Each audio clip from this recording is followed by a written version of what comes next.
Ya, baik. Saya Joni Rambulangi, Ketua KPU Kabupaten Mamasa. Jadi sebagaimana kita ketahui bahwa tahapan pemilu itu sudah mulai berlangsung mulai dari 1 Juni kemarin. Dan sekarang yang tahapan yang sementara berlangsung itu pendaftaran parpol. Jadi untuk pendaftaran dan verifikasi peserta pemilu mulai 29 Juli sampai dengan 13 Desember.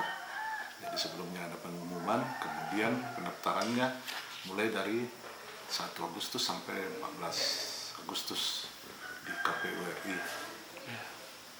Selanjutnya untuk Kabupaten Mamasa tidak ada pendaftaran, semuanya terfokus di KPU RI. Untuk Kabupaten Mamasa itu nantinya akan ada proses yang kita lakukan, verifikasi administratif dengan verifikasi faktual. Verifikasi faktual itu untuk partai yang tidak punya kursi di DPR RI.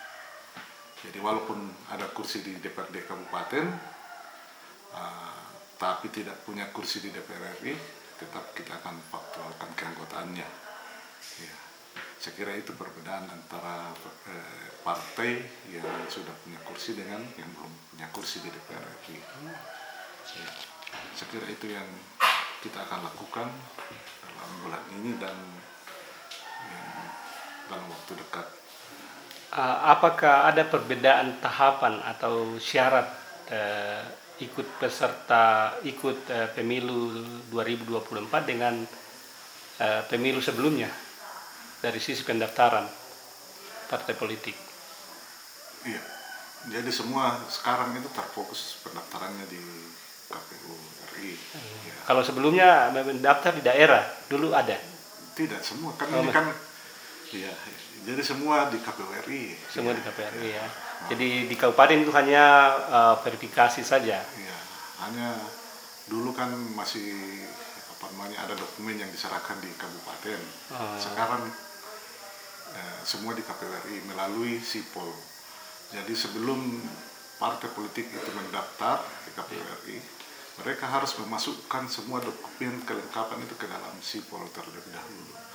Kemudian mendaftar ke KPU RI, termasuk syarat keanggotaan, kepengurusan itu dimasukkan ke SIPOL dulu. Pengurusan sampai ke daerah termasuk ya?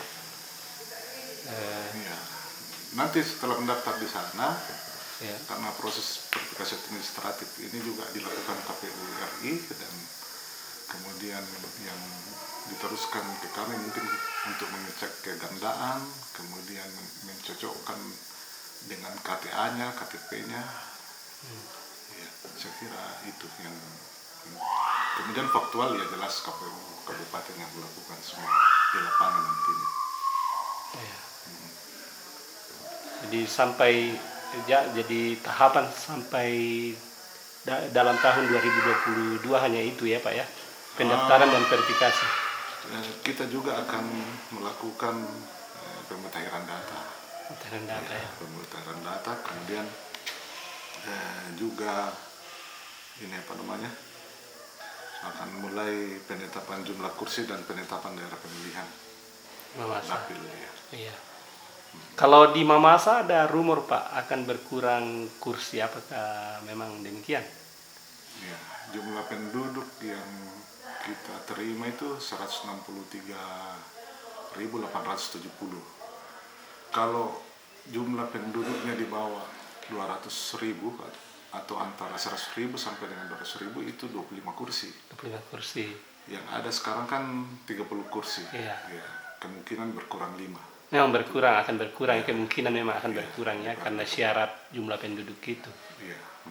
Ya, ini data yang digunakan jumlah penduduk ini data dari mana saja Pak? Ya, dari Capil.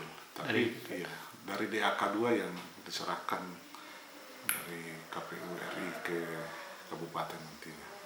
Tentunya dari dinas dari Capil. Dinas Capil ya, sumber datanya. Ya. Dan memang ada pengurangan gitu ya dari data sebelumnya. Ya, ada pengurangan jumlah penduduk. Jumlah penduduk ya. Ya. Setelah mungkin ini Pak ya, menggunakan KTP, Ya, data elektronik. iya. Kita kurang tahu persis bagaimana prosesnya, kenapa bisa berkurang. Itu kan dalam ranah dan kewenangannya Dinas Catatan Sipil. Pendudukan dan catatan sipil. Ya. Apakah ganda ataukah, ya kita kurang tahu prosesnya di sana. Yang kita tahu jumlahnya itu ya 163.000 penduduk Sampai saat kabupaten. ini ya. Ya. Dan itu hanya 25 kursi yang memenuhi syarat. Ya. Kalau 100.000 sampai 200.000 jumlah penduduk 25 kursi untuk DPRD Iya. kabupaten. Apakah sudah bisa dibuatkan sonasi itu Pak? Misalnya wilayah 1 sekian, wilayah 2 sekian, wilayah 3 sekian untuk 25 orang itu. Nanti kita akan lakukan perhitungan pada saat tahapan sudah berjalan, mulai dari 14 Oktober 2022. Oh, berarti tahun ini sudah bisa diketahui Pak itu Yang ya? dilakukan KPU Kabupaten kan pengusulan ke KPU RI. Ya. Oke, baik. Ya, demikian wawancara saya dengan Ketua KPU Mamasa dan kita sudah dijelaskan tadi tahapan-tahapan yang akan dilakukan di dalam tahun ini termasuk verifikasi administrasi dan faktual dan juga pemutakhiran data Pak ya. Ya, kita juga melakukan pemutaran data Ya. dari 14 Oktober 2022 sampai 21 Juni 2023.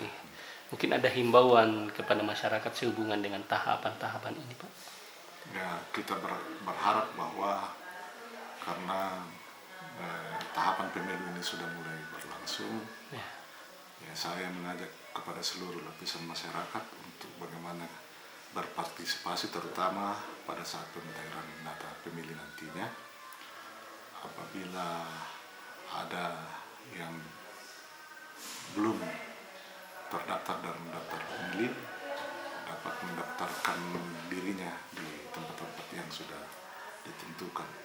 Tapi nantinya kan ada petugas pemutakhiran data pemilih yang akan turun lapangan, dan kita berharap bahwa kerjasama yang baik dari masyarakat itu yang kita harapkan demi suksesnya untuk pemilu 2024. Saya kira itu. Terima kasih Pak Ketua.